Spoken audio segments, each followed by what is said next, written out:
The couple, Sri Arjuna and Padma, you should rise and pay your obeisances to your Guru Maharaj.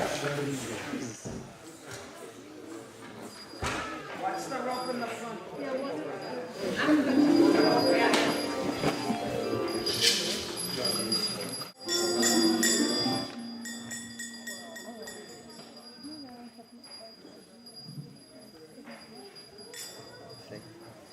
On the other side.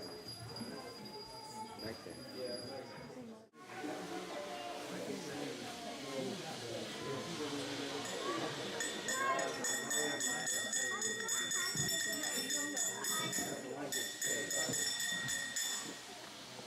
Look at all that fruit in there and they didn't even eat any of it.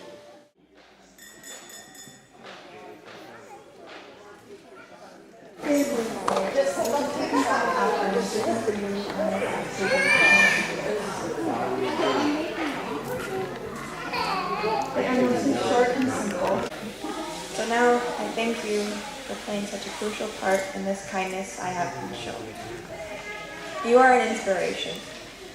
For the sake of helping us silly people, you go beyond anything we would do, and you take care of us and are there for us if we need and ask for it.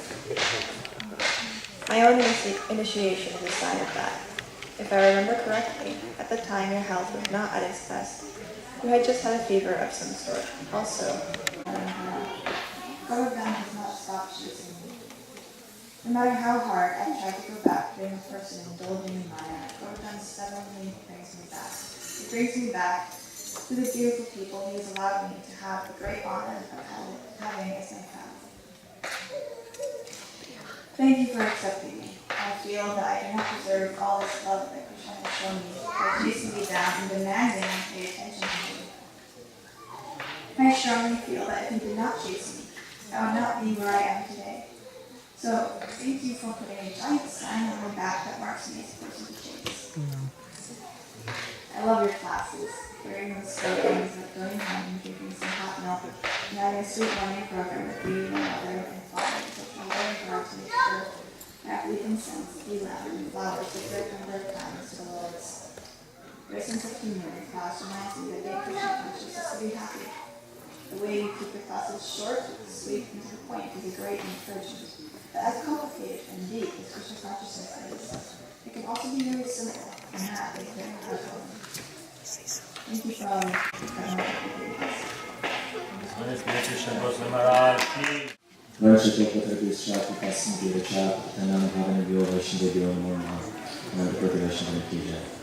I would like to thank all the devotees assembled here. I'll be reading two offerings from my spiritual master. Both are quite special since I've been approximately 13 years old. I have participated in the offerings at a local temple where I could ask puja for our spiritual master, and then we recite it amongst all the devotees together. This first offering I'll be reading, I wrote in a specific mood, which still applies to today, which is why I chose it. Due to events last year, I was not able to actually read it, although I sent it to my language. I was not able to read it to him amongst the devotees. I'm very grateful for this opportunity. Following this Vyasa Puja offering, I will read a recent letter which I wrote for my Guru Maharaj regarding my Guru now that the Arjuna has questioned me. Something I thank you all the devotees because of my devotee association and opportunity. Dear Srila Gurudev, please accept my most fallen rascal obeisances in the dust at your lotus feet. All glories to you, all glories to Srila Prabhupada, all glories to your unending service unto his lotus feet, and above all, Srila Gurudev, all glories to your wonderful kindness.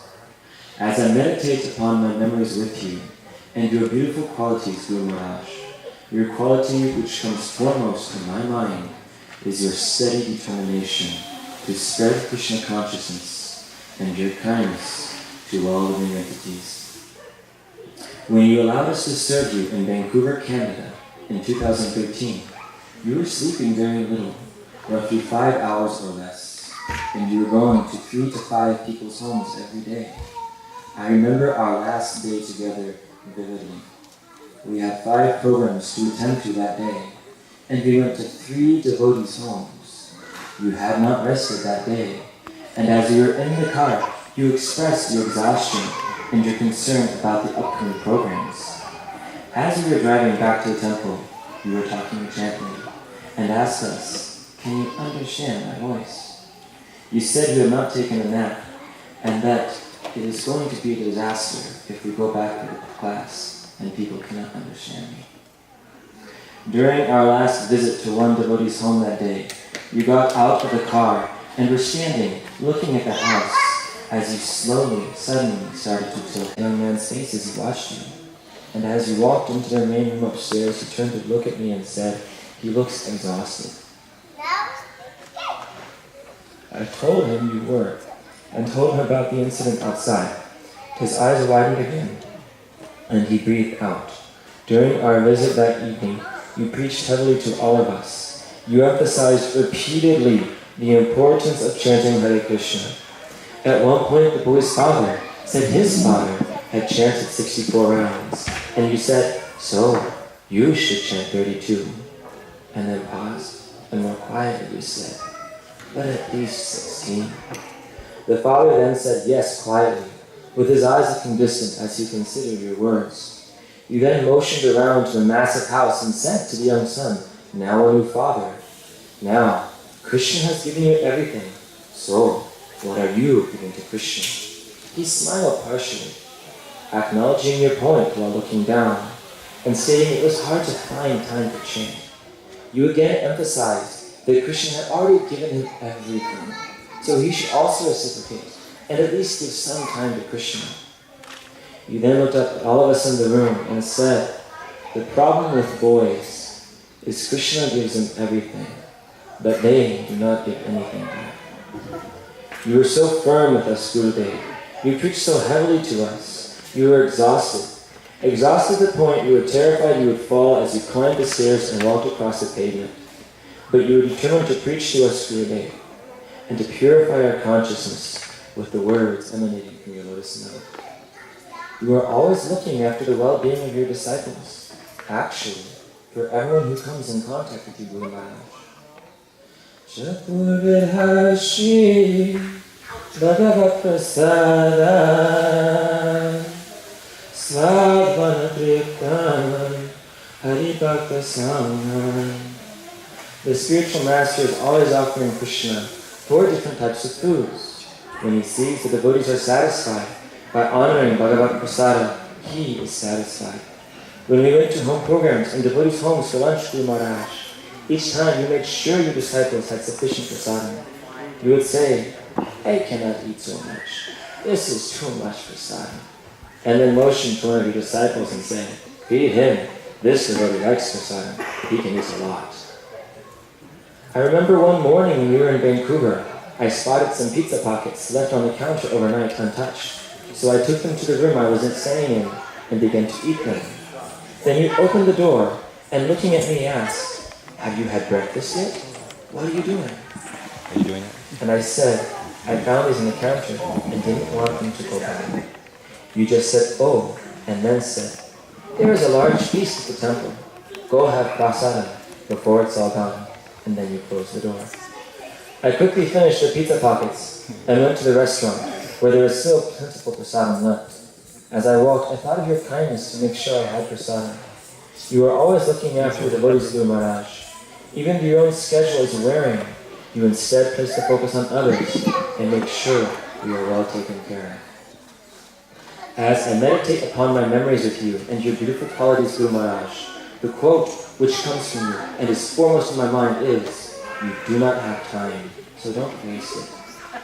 I heard this quote from a grown woman who grew up listening to your classes in India. As she related this quote during her own offering for your Vyas Puja, she said, "Now I realize this is true."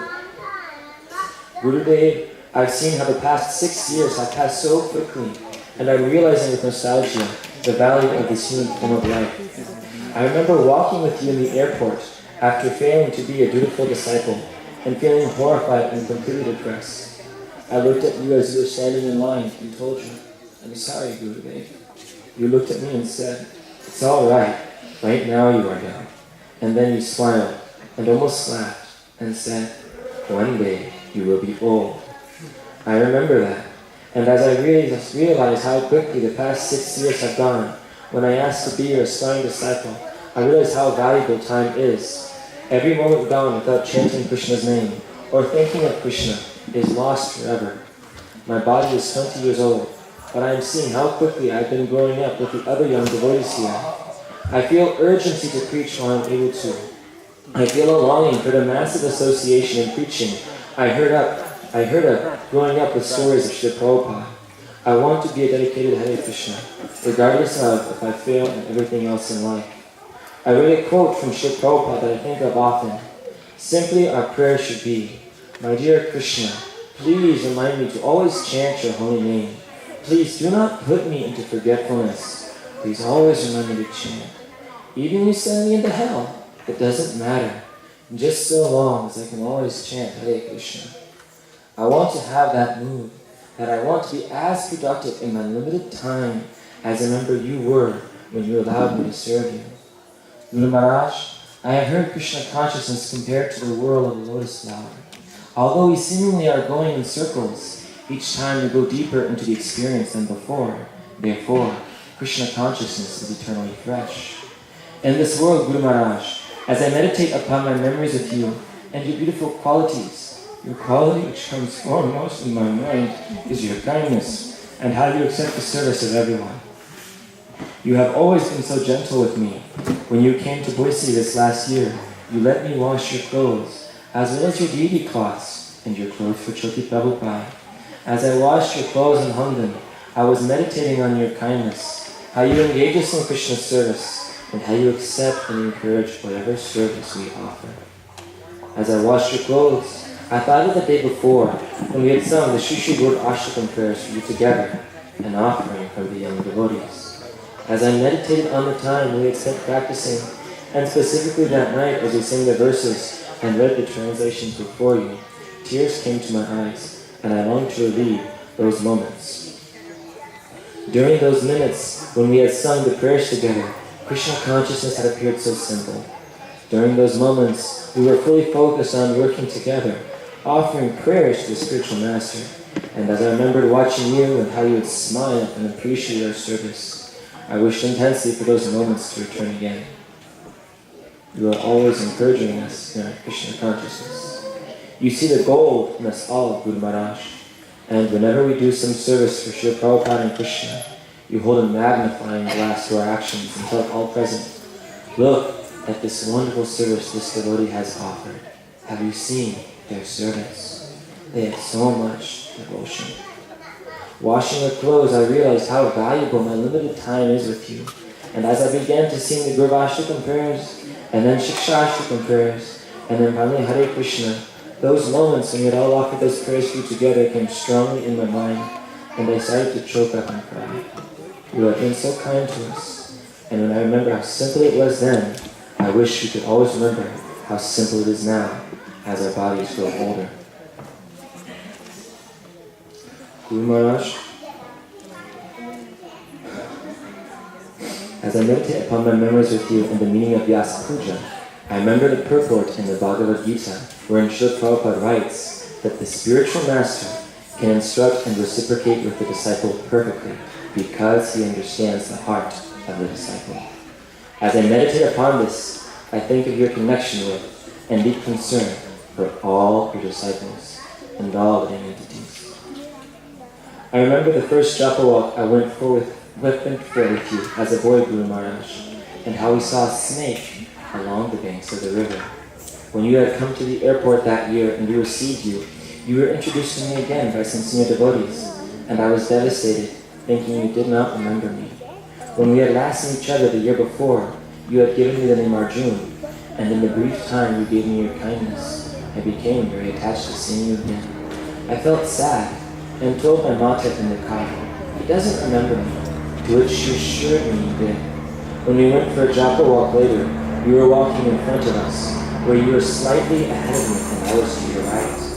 As we approached the riverbanks in the Greenbelt, I saw a large snake lying on the ground, and my eyes fixed on it like a hawk. I was preparing to jump for it when you said, Arjuna, don't touch this thing. I was crushed, but also surprised that you had known what I was thinking, and it deepened my attachment to you. This attachment grew further in future years, as I saw more and more how you understand the heart and mind of your disciples, and how you reciprocate with them based on this. Guru Maharaj, you are a perfect Vaishnava. You are constantly instructing us to chant Hare Krishna and read the Bhagavad Gita.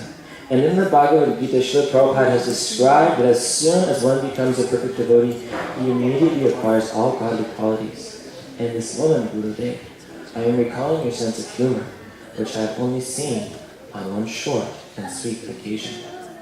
Last year when you came, you kindly engaged me in service during the days you were here, and I was able to scrub the floors.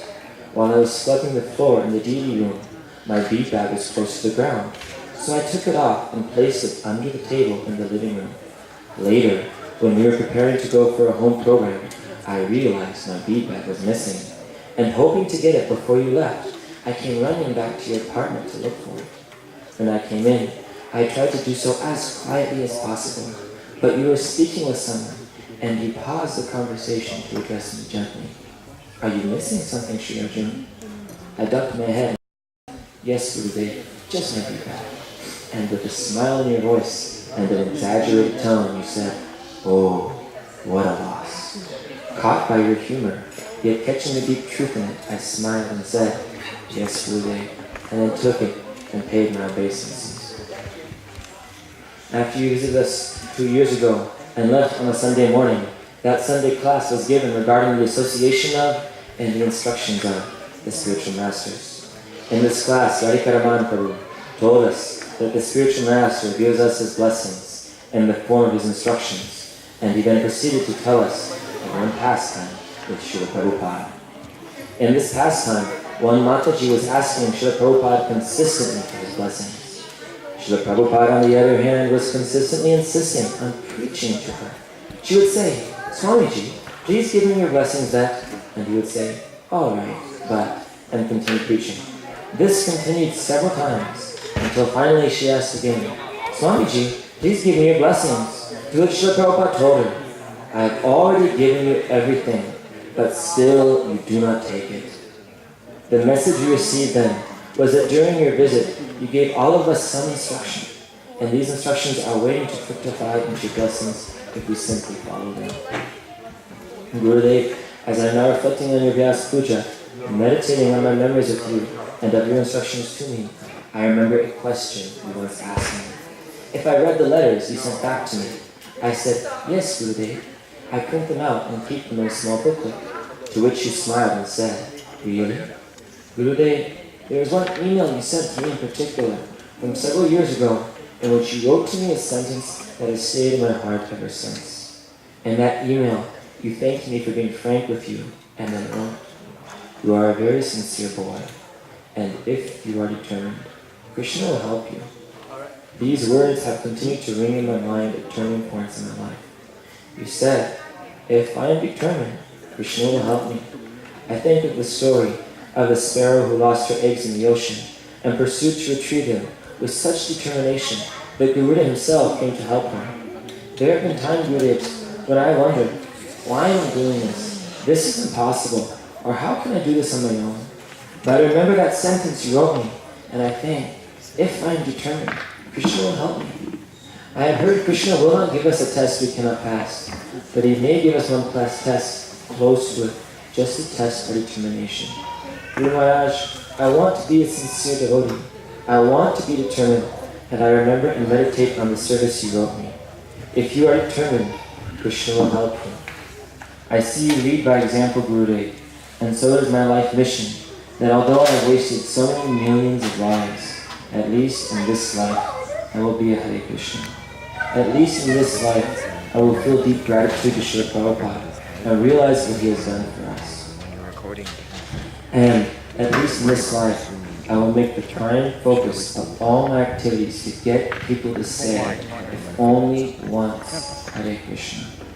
I remember the service you gave to me in Japalaks when I was a small boy, to say Hare Krishna everyone I met, and how you made this a formal instruction of me when we were together in Vancouver.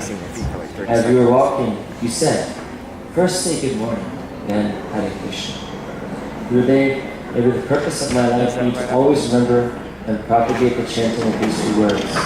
May I always remember your instructions and chant Hare Krishna. And then I have this final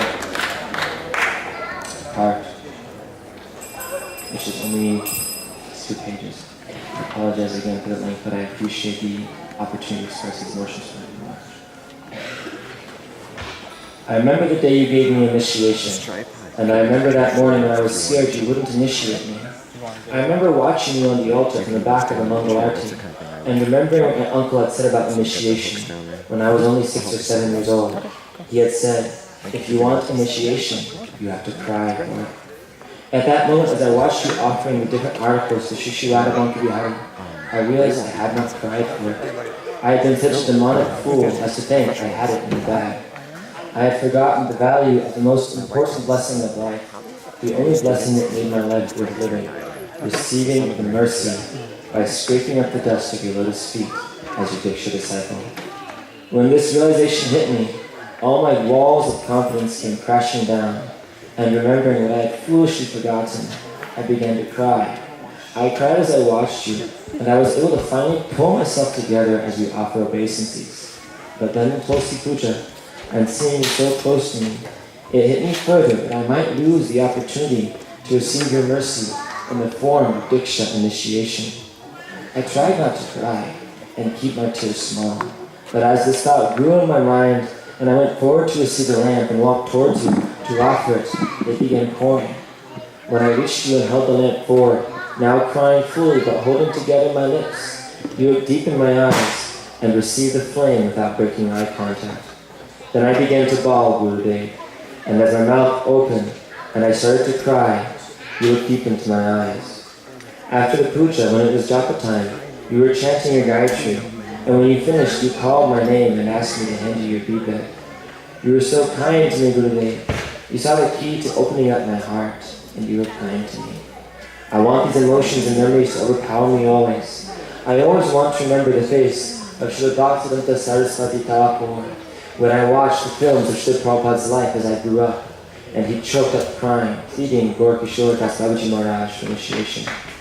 I want to remember my uncle standing near the door, watching the scene, tearing up himself, and then saying, if you want initiation, you have to cry for it. And I always want to remember the penetrating look you gave me that morning during Mangalarti, when all these came to my mind and I began to look in your eyes. I have only one life to be at Hare Krishna, and Gurudev, I think I may have failed. But if I can always grow in my destination to please you, then my life will be fulfilled. You are kind, Gurudev, and you purify our consciousness with the words emanating from your lotus mouth. All glories to Guru Maharaj. Guru Maharaj, I am an emotional rascal. I show my emotions easily. I often laugh or tear up at times when those with gravity will remain calm. I once heard Gurudev that a Kshatriya does not cry, but whether I be a Brahmana or a Kshatriya, I pray to Krishna, may I always be reduced to emotional fool before you. May my heart turn soft, may my eyes fill with tears, and may I always remember the feeling I had when I desperately was desiring this initiation, and when you gave me, when you were kind to me. May I always remember that beneath this facade of a grown man with mature pride, there is a little boy running next to his Gurudev on a japa walk, hoping against hope for another affectionate gaze, stomping his foot when his Gurudev tells him not to touch snakes, and who is reduced to helpless tears when he is scared he has failed to please his Guru Maharaj. Though my body gets older, let me always be that little boy begging you for a japa walk. My dear Lord, I am a fallen rascal, and am unfit to serve you, but our Guru Maharaj was very kind to me, and he gave me your holy names, and engaged me in your service. Therefore, please kindly engage me in the service of my spiritual master. Even you send me into hell, it doesn't matter, just so long as one day in this life, I may be able to please my Guru Maharaj, your rascal servant, pleading for a place beneath the dust of your lotus feet, Sri Arjuna Das Brahmachari, Boise, Idaho, May 30th, 2015. And this is the one-page offering which I recently wrote to my Guru Maharaj after speaking with him on the phone and telling him my marriage. Dear Srila Gurudev, please accept my humble obeisances in the dust of the lotus feet. All glories to Srila Prabhupada. All glories to eternal dedicated service unto his lotus feet. Gurudev, when I called you this year and told you I was getting married, you said, I heard. Then you asked Guru Maharaj if she was chanting 16 rounds. I told you she was, Gurudev. And then you said you were very happy for me and asked if there was anything else. I was quiet, Gurudev, and then I revealed my heart to you. I miss you, Gurudev. I know it's my fault because I failed to execute your instructions. Yet I miss you, Gurudev. I miss being in a small body and receiving your house. I miss massaging your feet, and I miss crying in front of you. I understand now why the Kumaras want to stay young forever. And my most cherished memories with you are running by your side when I was 6 and 7. I want to be your puppy, Gurudev. Yet I was quicker to embrace the floor at your lotus feet when I was a child. As a forgetful jiva now living in a grown man's body, I must break so much pride to do so. So I meditate, Gurudev. May I always remember the first japa walk you took me on, the day you gave me my name, and the day you followed my shika and said, I'm your friend. I want to be always with you, Gurudev.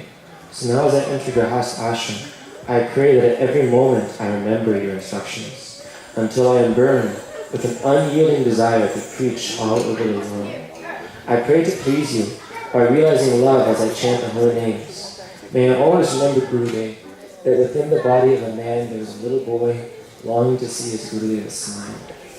I miss you, Gurudev, yet I know that the rope to reach you is in my hands. I know you're holding me, pulling me, and waiting to find you. As I now enter Grahastha ashram, Gurudev, I'm moved with the desire to spread Krishna consciousness, so I might actually become a servant to my wife, my future children, and to all my family members. And so that, Gurudev, many years from now, as I prepare to leave my body, I will remember the day I was 17 and with you in the airport and told you, I'm sorry, Gurudev. And your words, it's all right. Right now you are young. And then your smile almost laughing as you said, one day you will be old. So now I shall preach with this intensity, Gurudev, that as I leave this body, when it is old many years from now, I may think, I did it. I pleased my Gurudev. And the way to please you, Gurudev, melts my heart. We can please you by helping to make Srila Prabhupada famous. The Guru-disciple relationship knows no bounds. And so now I focus to please you, to please Srila Prabhupada, and enter the love of this eternal chain. Your eternal servant, stumbling to please you, and spread Srila Prabhupada's fame. Shri Arjuna's Adhikari, May 17, 2016, in the Bihar Dhama, Boise, Idaho. Shri Gopal Krishna Goswami Maharaj ki.